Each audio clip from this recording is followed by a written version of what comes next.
Bonsoir à toutes et à tous, heureux de vous retrouver pour la tranche info en direct sur votre antenne Canal 10 Télévision avec au programme de cette soirée Info 10, le journal local et régional qui sera suivi du Focus. Ce sera après la coupure pub de 19, mais pour l'instant place au JT.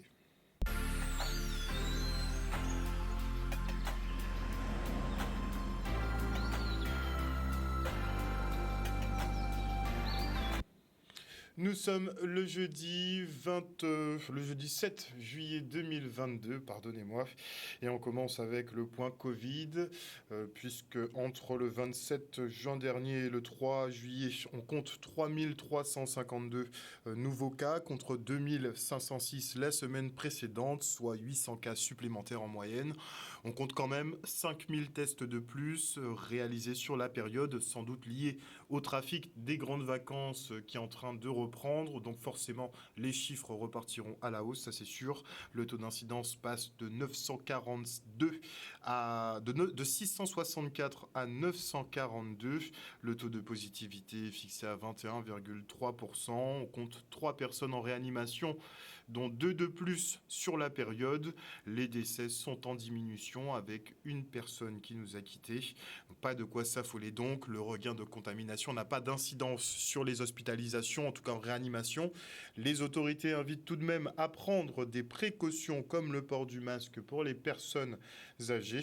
On fait le point avec le préfet Alexandre Rochat et Laurent Légendard, directeur de l'ARS, qu'on a pu découvrir enfin aujourd'hui.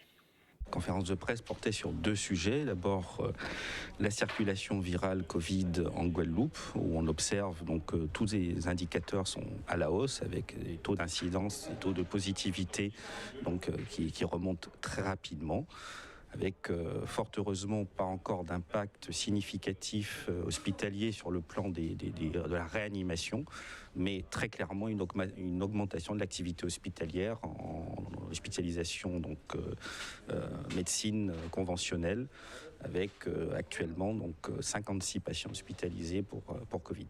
Dans une phase de réaugmentation assez forte de l'épidémie, donc il faut qu'on soit vigilant. Aujourd'hui, on n'a pas de conséquences sur les formes graves et sur les gens qui sont en hospitalisation. Il faut qu'on profite de ce moment où on sait que ça augmente pour reprendre un certain nombre de réflexes qu'on avait peut-être un peu perdus. Et donc l'idée aujourd'hui, ce n'est pas d'obliger, mais de recommander fortement, notamment le port du masque pour les personnes fragiles, pour les personnes âgées. Les personnes fragiles sont celles qui ont d'autres pathologies et dont elles savent qu'elles sont naturellement ou physiquement fragiles, donc il faut y faire attention. De manière générale, moi je recommande, et on recommande tous le port du masque dans des lieux où on est en clos, sans aération, où on est proche les uns des autres, dans des salles de réunion, quand on travaille dans des ateliers, etc. De retrouver le port du masque. Quand on est en transport aussi, je pense que c'est important de faire attention en fait, et concrètement de se protéger, de protéger les autres grâce à cela. Deuxième recommandation, c'est de se faire tester. Les tests sont gratuits en Guadeloupe encore, et on va prolonger cette gratuité des tests. C'est une spécificité de la Guadeloupe, la Martinique et de la Guyane. Ces tests sont gratuits, il faut qu'on se fasse tester dès qu'on a des symptômes, dès qu'on a côtoyé quelqu'un dont on sait qu'il est Covid ou on imagine qu'il était Covid ou il a eu des symptômes lui-même. Il faut se faire tester, il ne faut pas hésiter. C'est comme ça qu'on sait où est le niveau de l'épidémie. C'est comme ça qu'on peut adapter les mesures. Et puis la troisième recommandation forte qui demeure, c'est de la vaccination, parce que la vaccination, elle permet toujours d'éviter les formes graves de la Covid. Et donc on peut être atteint par Omicron quand on est vacciné, et ça ne fait qu'une petite infection qui s'en va au bout de 7 jours. Et à noter que les sous-variants d'Omicron, BA4 et BA5, sont moins virulents que la souche d'origine et occasionnent la plupart du temps des symptômes bénins, d'où le fait qu'il n'y ait pas forcément un gros regain en réanimation. Et en parlant de Covid, en ce qui concerne Jean-Michel Rotin et l'annulation de son concert en Martinique pour Covid, vous avez entendu qu'il avait été transporté et admis au CHU de Pointe-à-Pitre. S'il s'est bien rendu, en tout cas, il n'a pas été hospitalisé au CHU. Dans tous les cas, il est reparti chez lui. Et après 8 mois de mobilisation, les personnels suspendus ne sont toujours pas pris en compte par le gouvernement. Pour le ministre de la Santé, ils ne représentent que 0,58% des effectifs et sont une donnée variable. Ces derniers ont été laissés sans aucune ressource et ont pour la plupart tout perdu. Ils regrettent le silence de la population face à l'injustice, la précarisation du soin et l'agonie lente de l'hôpital public.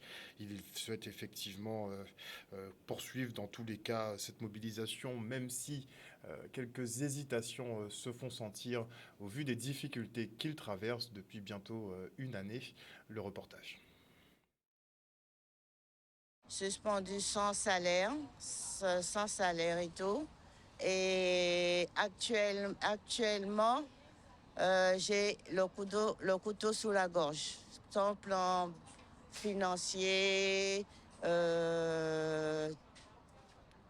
tout m'a été retiré. Assurance maison, assurance voiture. Je peux dire que grâce à la mobilisation de la population qui vient amener des dons et tout, c'est comme ça que j'arrive, plus ou moins. Maintenant, je peux appeler à survivre, puisque maintenant, je suis dans un gouffre total.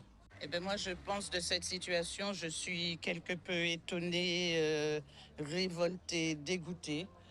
Et d'autant plus que je ne comprends pas quelque part que je ne sais pas si j'ai tort ou si j'ai raison, mais que la population ne dise rien. Dans le sens que la santé, c'est primordial. Si on n'a pas la santé, on ne peut rien faire. Et que les soignants soient dehors, qu'on n'ait plus d'hôpital, qu'il n'y a plus de médecins, il faut attendre la liste pour voir un spécialiste est de plus en plus longue et que tout le monde accepte ça sans rien dire, je ne comprends pas. Personnellement, je ne comprends pas. Simplement, on nous a coupé l'herbe sous le pied simplement parce qu'on a refusé de se faire piquer. Parce que c'est se faire piquer. Okay, ce n'est pas un vaccin, il faut le dire. On ne sait pas du tout qu'est-ce que ça va donner. L'hôpital va mal. Tout le monde dit qu'il va bien, mais c'est faux. L'hôpital va mal. Donc, j'arrive pas à comprendre. Je pense que, étant donné que je n'ai pas un centime qui m'appelle maître, comme on dit si bien, que je serai obligée de faire comme tous les copains, allez me faire piquer. Qu'est-ce que vous voulez faire? Puisqu'on on est 8 mois sans salaire et ça n'intéresse personne. C'est soit ça ou je suis déjà sur un piquet de grève, où je me retrouve complètement à la rue. Ne plus pouvoir payer son loyer, ne plus pouvoir payer la banque vous poursuit. C'est sans arrêt des injonctions, téléphone du gestionnaire. Mais non, c'est pas une vie. C'est pas normal que les soignants soient dehors, mais les soignants, messieurs et dames, c'est la santé. Si vous avez de l'argent, si vous avez de l'amour, si vous avez tout ce que vous voulez, c'est super. Bon Dieu, merci pour ça. Mais si vous n'avez pas la santé, qu'au café. Là où je suis, je n'ai plus le choix. Hein. Je n'ai plus le choix, c'est aller se faire vacciner. Et hier encore, je parlais avec quelqu'un. Si je m'écoute, je cherche un centre de vaccin et je vais me faire vacciner pour retourner travailler. Un reportage signé Charlie Dagonia. Et la communauté 360 de Guadeloupe est une plateforme territoriale d'écoute, d'information et d'entraide pour les personnes porteuses de handicap. Regroupés au sein de ce dispositif, les acteurs médico-sociaux entendent mieux prendre en charge les usagers qui bien souvent font face à des complexités administratives sans fin. Le reportage. Cette plateforme Communauté 360, c'est sa mission première, de pouvoir être une plateforme de coopération entre les partenaires du médico-social ou de droit commun, mais qui interviennent auprès de personnes en situation de handicap, et également d'être une plateforme d'orientation et d'information pour les personnes en situation de handicap et leurs aidants. Dans le dédale administratif, on est souvent perdu dès qu'il s'agit de faire une démarche. Alors pour des personnes qui sont en situation de handicap, des personnes qui parfois cumulent une situation sociale très défavorisée, où ils sont très démunis, oui, même si les réponses existent, elles ne sont pas toujours facilement accessibles. On veut être l'anti-modèle des plateformes que l'on connaît tous, là, vous savez, pour le service après-vente, où déjà il faut appeler 15 fois pour être pris, et il n'y a jamais satisfaction. Là, l'engagement de la communauté 360, c'est que dès que vous êtes référencé, dès que vous êtes connu, on s'engage à apporter une réponse dans les plus brefs délais. C'est vrai que c'est beaucoup plus simple pour vous comme pour n'importe qui de savoir qu'il y a un espace où vous aurez le maximum d'informations sur un même endroit, et comme ça permet aussi d'avoir une vision de ce qui se fait plus facilement. Et il y a également en plus de la plateforme téléphonique du 360, un site internet, Call Andy 971, qui se veut être un répertoire des différents dispositifs et autres structures du territoire. Quand il y a crise, ça nous oblige à trouver des réponses. Et cette idée de communauté 360 est née de la crise Covid. Parce que quand on est en situation de handicap, c'est 7 jours sur 7, 365 jours par an. 0800 360 360, il y aura quelqu'un au bout du fil. Quelqu'un qui va vous écouter, déjà, quelqu'un qui va vous conseiller, quelqu'un qui va vous orienter et quelqu'un qui garantit qu'il y aura une réponse. Au niveau des professionnels, ça permet de savoir qu'on peut se coordonner, on peut être en lien les uns avec les autres pour la personne en situation de handicap ou son aidant. J'espère que ça va réussir et on compte vraiment sur tout le monde parce que les réponses existent. Ce qu'il faut, c'est coordonner, tout simplement. Un reportage signé Stanley Manicor.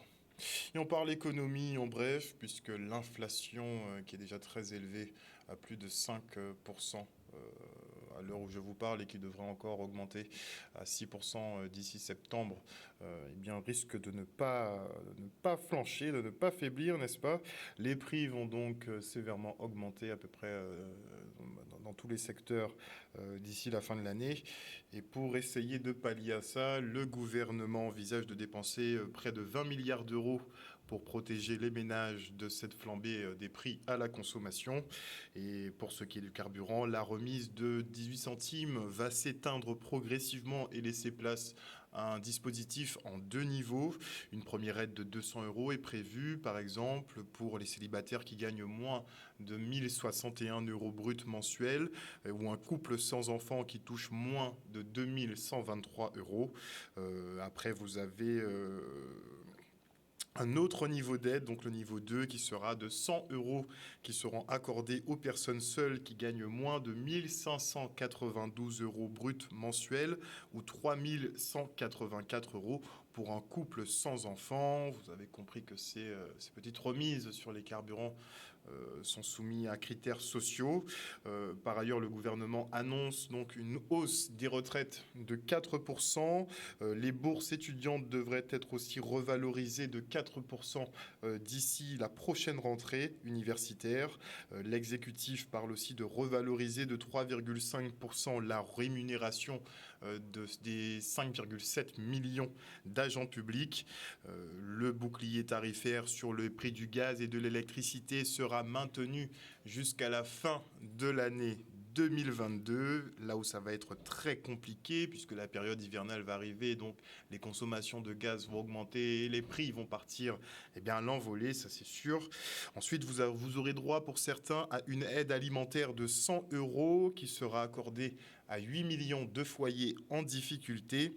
Nous avons également la suppression de la redevance audiovisuelle qui devrait prendre effet en janvier 2023. Le gouvernement parle aussi de réduire les cotisations maladie et maternité pour 2,2 millions de travailleurs indépendants. Et la prime Macron, vous savez, la prime Macron de 1 000 € qui avait été décrétée pendant la crise sanitaire, notamment pour les personnels soignants, mais pour tout le monde un peu, eh bien, cette prime est revalorisée à 3 000 €. On passe donc de 1 000 € à 3 000 €. Voici un petit peu le panel de mesures qui sera déclenché par le gouvernement pour essayer de vous protéger de la montée des prix. Et pour les Outre-mer, il devrait y avoir des dispositifs particuliers.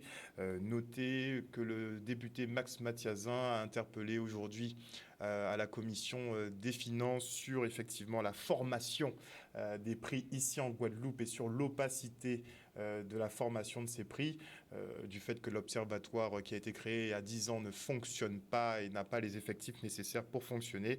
Et donc ça discute beaucoup de prix en ce moment à l'Assemblée, puisque ce qui arrive, ça va être méchant, pardonnez-moi l'expression. Parlons maintenant de la Chambre des métiers qui vise le marché du tourisme de proximité. Elle cherche à créer des circuits et des offres qui intègrent et développent l'activité artisanale. Pour ce faire, elle signe une convention de partenariat avec la fédération qui regroupe les gîteurs, restaurateurs et tous ceux qui se consacrent au tourisme. Le reportage. Vous savez, le président de la région nous a beaucoup sollicité en matière de croissance verte. Et aujourd'hui, nous voulons cibler vraiment ce qu'on appelle le tourisme de proximité et non le tourisme de masse. Donc, vous savez que le touriste arrive en Guadeloupe, eh bien, nous allons l'accueillir déjà avec des formules à la carte, c'est-à-dire que nous allons cibler des trajets, nous allons cibler des parcours, des zones pour pouvoir les accompagner et surtout répondre à leurs attentes. Parce qu'aujourd'hui, le tourisme de proximité vient à la carte. Il a besoin, par exemple, en matière d'alimentation, savoir nos mets culinaires, etc. En matière peut-être de musée, savoir ce que nous faisons. Et c'est tout ça que nous allons mettre en place au niveau de la Chambre des métiers de l'artisanat. Et puis, il y a les nouveaux métiers émergents. Vous savez, nous allons former nos jeunes, former le tourisme de proximité avec les leviers que nous disposons aujourd'hui. Parce que nous avons une forte demande, accompagnateurs sur les sites touristiques, les randonnées, etc. Donc c'est tout ça que nous allons mettre en place. Vous savez, c'est une signature qui pèse beaucoup aujourd'hui sur le plan du développement touristique, mais aussi dans l'économie de la Guadeloupe. Et c'est pour cela que nous avons travaillé beaucoup cet an dernier pour mettre en place cette signature. Premièrement, près de 80% des entreprises qui sont à la Chambre des métiers sont attachées directement au tourisme. On découvre aujourd'hui, à travers cette réunion, la valeur de l'artisanat dans le tourisme guadeloupéen. Et je crois que la signature aura aussi un point important, même au niveau du développement économique. L'objectif, c'est d'emmener l'artisanat à l'intérieur de nos structures et tisser un lien. Parce qu'on se rend compte que de toute façon, ces deux activités sont étroitement liées. Nous sommes les ambassadeurs de la Guadeloupe, nous propriétaires de gîtes, puisque nous avons cette proximité avec nos clients et nous leur recommandons donc évidemment les artisans, les différentes activités. Mais aujourd'hui, nous voulons aller plus loin et emmener les artisans à l'intérieur de nos structures, proposer des choses un peu innovantes, des activités innovantes qui se passeraient à l'intérieur de nos établissements et donc évidemment pour créer des produits, une animation et évidemment utiliser donc la Chambre des métiers comme un support et développer évidemment toute cette manne qu'il y a entre gîtes touristiques, tourisme de proximité et artisanat local. Signé Michel Depape. Et en parlant d'artisanat local, nous allons parler du village artisanal de la ville de Capesterre-Belle-Eau. Et à cet effet, je reçois Georgette Naranin-Torrent, qui est commerçante à ce village artisanal. Elle est en compagnie de Miguel Herry, qui lui est restaurateur. Bonsoir à vous. Bonsoir. Bonsoir. Alors avant d'en venir à effectivement cette manifestation sur Capesterre-Belle-Eau, ce village artisanal, on va quand même prendre des nouvelles de vos activités respectives, puisqu'on sort quand même de 2 mois, enfin 2 ans, je suis déjà en train de réduire, 2 ans de crise. C'était très long, très pénible pour tout le monde, on imagine pour vous aussi. Racontez-nous. Alors on a été inauguré le 23 janvier 2021. Et c'est vrai qu'on a envers, on a été fermé pendant 2 fois, entre le mois d'avril et le mois d'août. Et ça a été très, très compliqué. C'est encore très compliqué. Et c'est pour cela qu'aujourd'hui, qu'on est là, pour qu'on puisse se faire connaître et qu'on ait plus de visibilité sur ce village. Donc là, c'est le redémarrage finalement ? Oui, je pense, j'espère. C'est pour ça qu'on demande à nous, les Guadeloupéens, de venir nous voir sur ce village et se faire connaître. Alors, monsieur Herry, les restaurateurs, c'était vraiment compliqué par contre. Alors, bonjour à tout le monde, déjà, bonjour à toute la Guadeloupe, bonjour aux Capestériens. Et comme disait Madame Naranin, c'est-à-dire que nous avons un village composé en fait de restaurateurs, il y en a 5, et d'artisans. Et des artisans qui proposent des produits fabriqués en Guadeloupe. Et effectivement, on a ouvert en plein Corona, donc avec courage, avec la mairie aussi, avec le maire de Capesterre qui voulait que ça se fasse. Donc on a ouvert au mois de janvier 2021. Et effectivement, on a connu pas mal de fermetures. Ça n'a pas été facile, mais les gens ont été courageux. Ils ont tenu, ils ont été présents. Et aujourd'hui, en fait, on rentre dans la période estivale. Et on s'est dit, Madame Naranin a eu une très bonne idée. Et on s'est dit, voilà, il va falloir lancer un événement capable de recevoir toute la Guadeloupe. Et à cette occasion, avant d'entrer dans le vif du sujet, on remercie donc les services techniques. On remercie aussi le PASS écotourisme qui est basé sur le village et on remercie aussi le maire de Capesterre qui nous soutient dans cette action. Donc contre vents et marées, effectivement, la petite zone artisanale avait été inaugurée en pleine période de Covid. On avait effectué des visites aussi sur le terrain. C'était voué à se développer. Entre-temps, ça a dû être ralenti un petit peu. Comment vous le sentez pour les mois qui viennent? Alors, on met du positif. On met du positif, puisque tout un chacun, nous sommes entrepreneurs. Donc il faut mettre de la vie. Vous parliez tout à l'heure, là, il y avait un reportage qui nous parlait de la restauration, des gîteurs. Donc on est dans cette continuité, on veut faire découvrir. Donc que ce soit, je prends un exemple simple, hein, si je prends mon cas personnel ou en tant que restaurateur, notre produit phare, c'est l'hamburger de banane plantain. Donc on reste dans un truc vraiment qu'on produit ici. Donc on va vous faire des frites maison, vous allez avoir... Voilà. Donc l'hamburger de banane plantain, c'est ce que nous, on veut démocratiser à notre restaurant. Mais vous aurez d'autres collègues chez nous, vous aurez des restaurateurs qui vont proposer du sucré, vous aurez des restaurateurs qui vont proposer des plats locaux typiques. Donc on est dans cette diversité. Et c'est pareil au niveau de l'artisanat. Qu'est-ce que vous allez proposer, par exemple? Alors moi, je suis épicerie fine. Je fais l'épicerie. Donc vous avez le catalogue des nouvelles références guadeloupéennes alors? Presque, parce que je travaille avec des petits producteurs qui ne vendent pas forcément leurs produits dans les grandes structures. Ah, je ne parle pas de grandes structures du tout. Ah oui, d'accord. Je parle du petit réseau d'épiceries oui, voilà, qui se monte qu'avec nos producteurs locaux. Qu'avec nos producteurs locaux, et entre autres moi, parce que je fais aussi des produits qui sont... des sirops, je fais des liqueurs, je fais travailler mon cousin qui est dans l'agriculture raisonnée, qui fait des piments végétariens, et les fleurs de mon cousin Claire Narana, de sa production qui se trouve à Féfi. Voilà. Donc, votre petite épicerie fine, est-ce que vous avez une augmentation des références au fil des mois? Alors, je dirais le contraire. Je dirais le contraire parce que c'est vrai qu'avec le peu de monde qu'on a sur le site, j'ai des produits de péremption. Ça veut dire que je suis obligée de jeter au fur et à mesure. Et c'est pour ça, entre autres, que je me suis mise dans la grosse transformation pour faire mes produits moi-même et gérer ma production moi-même. Et c'est très compliqué. C'est une joie, parce que c'est vrai que je cherche à me diversifier avec d'autres commerçants, etc., etc. Mais c'est compliqué, c'est très compliqué pour l'instant. Mais j'ai moins... Qui arrêtent en cours de route? Non, pas qui arrêtent. C'est plutôt moi qui arrête de prendre leurs produits pour le moment. Parce que je n'ai pas possibilité de vendre leurs produits, parce que on n'a pas de clients sur ce village, on n'a pas de clients sur ce site. Mais il n'y a pas que moi, il y a aussi les deux autres artisans. Il y a Kalinago de la Dominique qui est sur ce village. Il y a Madame Dorville, Muriel Dorville, qui est sur ce village et qui vend des produits d'art et qui, je pense, qui souffre autant que moi. Un village qui est finalement méconnu, en fait. Très méconnu. Pas de passage parce qu'on ne sait pas, finalement. En fait, comme dit Mme Narane, c'est-à-dire on a ouvert en période critique. En plein Covid, donc forcément, les gens ne se rendaient pas sur place. En plus qu'on a ouvert en période critique, on a subi donc les restrictions.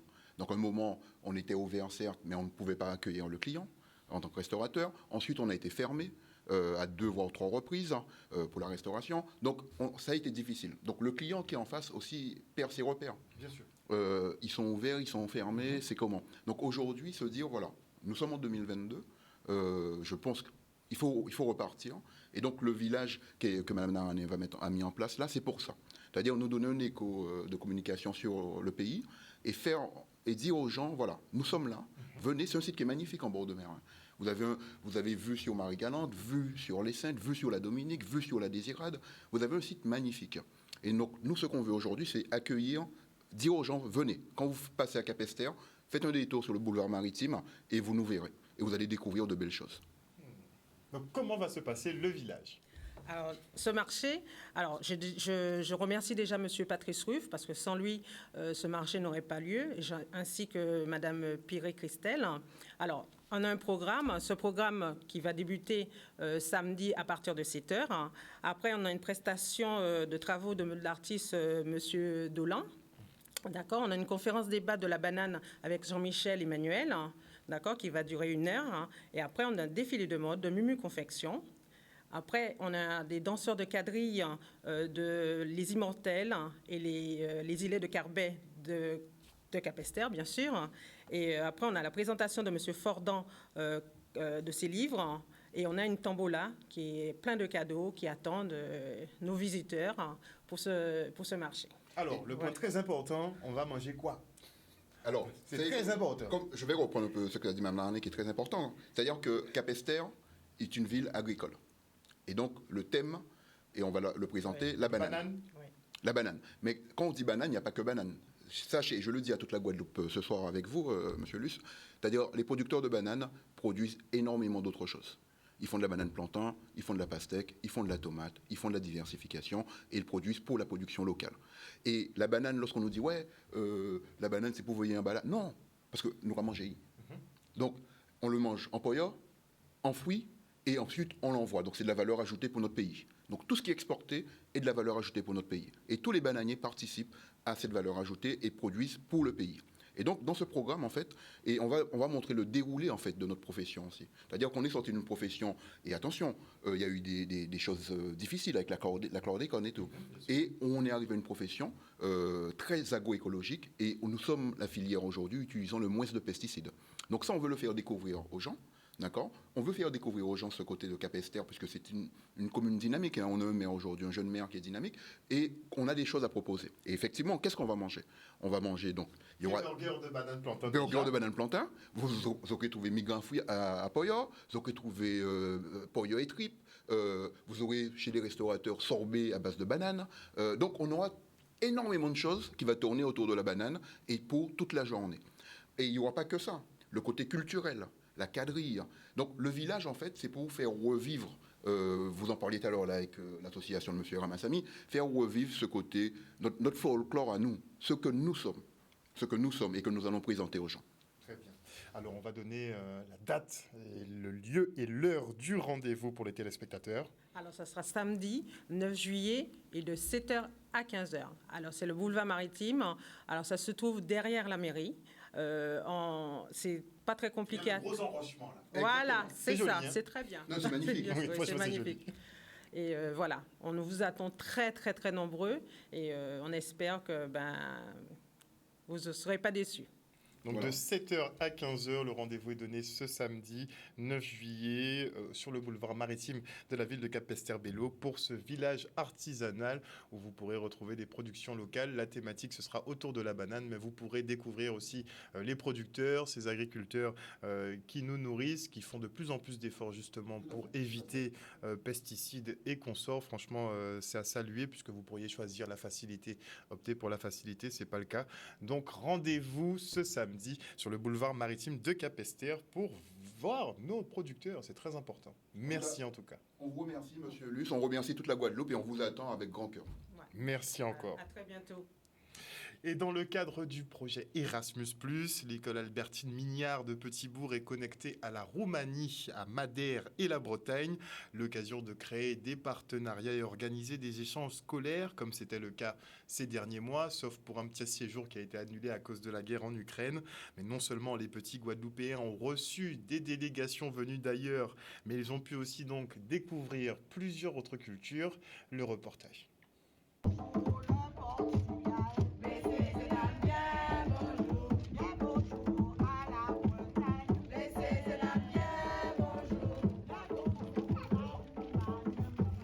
Déjà, le projet Erasmus+, est le projet que nous avons mené depuis 2019, est un projet qui permet de découvrir la culture des pays partenaires. Donc, dans ce projet, nous ne sommes pas les seuls, puisqu'il s'agit d'un projet européen. Et donc, il y a 3 partenaires, dont nous, avec nous, ce qui fait 4. Donc, nous avons la Roumanie, Madère, la Bretagne et nous.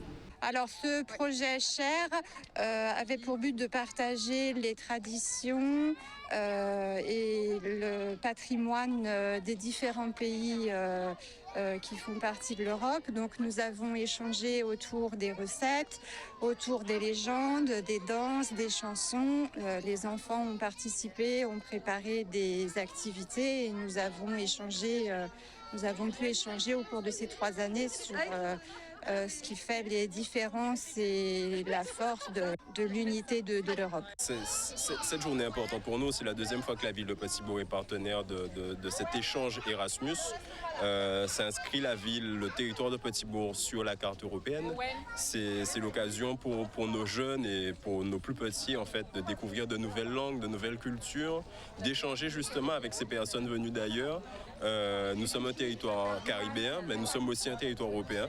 Donc c'est l'occasion de créer des partenariats, de créer créer des synergies et justement d'amener nos jeunes à découvrir l'ailleurs qui fait partie de nous aussi. Nous avons déjà effectué les échanges puisque aujourd'hui, 7 juillet, il s'agit de clôturer le projet puisque nous avons pu effectivement amener notre culture à Madère, malheureusement pas en Roumanie puisque la guerre en Ukraine nous a empêchés, et nous sommes allés aussi en Bretagne et nous portons effectivement notre culture guadeloupéenne dans ces pays européens.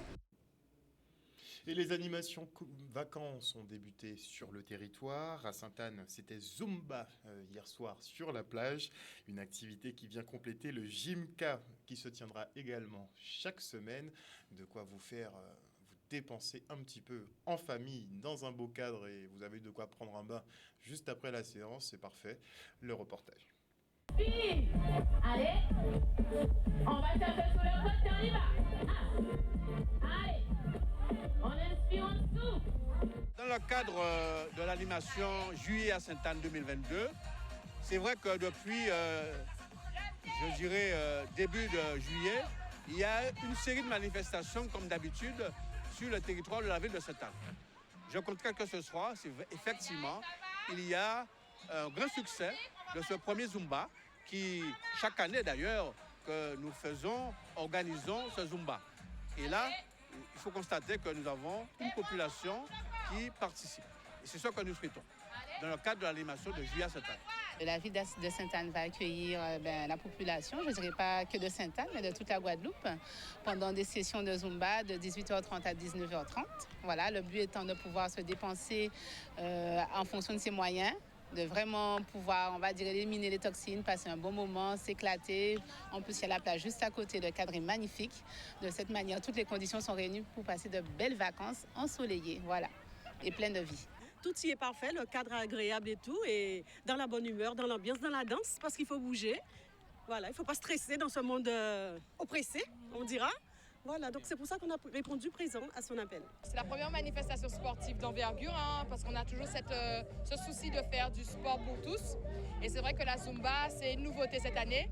En général, on a juste la Gymka le vendredi soir, mais là, on a ajouté la Zumba cette année au niveau de la ville, de manière à permettre justement à toute la population de pouvoir bouger. Parce que c'est vrai qu'en général, on pense toujours aux activités pour les jeunes, et on oublie souvent le reste de la population. Donc la Zumba, c'est vraiment une activité pour tous. Comme vous pouvez le constater, on a des plus petits, des enfants, tout comme des personnes de certain âge qui sont présents.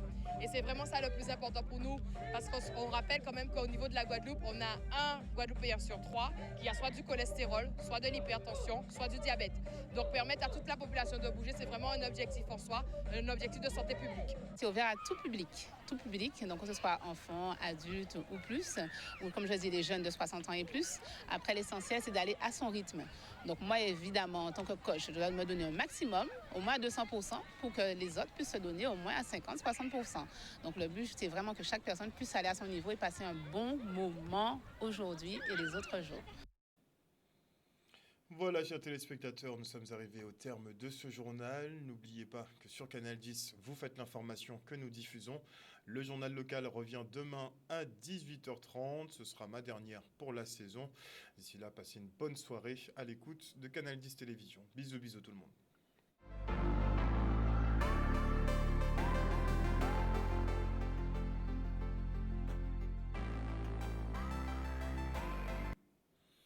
À venir dans la tranche info sur Canal 10, le Focus, et je recevrai le comédien Jean-Yves Rupert, une véritable légende. Bon, ils ont quasiment fondé le mouvement comique antillais, quasiment. Et il sera en représentation pour son spectacle avec Manfinote. Il nous en parlera plus amplement après la coupure pub. Et avant cela, je dis bonsoir à Perle de Cariquera, Claudie Giraud-Girard, Marie-Hélène Borès, Joël Bazit, Lydia Luce, le général Franck Abar, Ampasav Mako, Jimmy Kamagouva, Liard, Mouton Lucide. Bonsoir à Jocelyn Baptiste. Bonsoir à Marius Labissi, ainsi qu'à Lauralie Gervelas. Bonsoir à Luc Mann. Bonsoir également à Mouton Lucide est présent. Viviane Coton est également là. Marie-André Cavaillon aussi. Bonsoir à qui d'autre? À Don Luciano. Ça, j'avais pas vu Monsieur Luciano depuis un petit moment. Bonsoir à Raphaëla Duflo aussi. Bonsoir à tous les internautes qui nous suivent sur le Facebook Live. Bonsoir à tous ceux qui sont branchés sur l'antenne Canal 10. On se retrouve après la pub.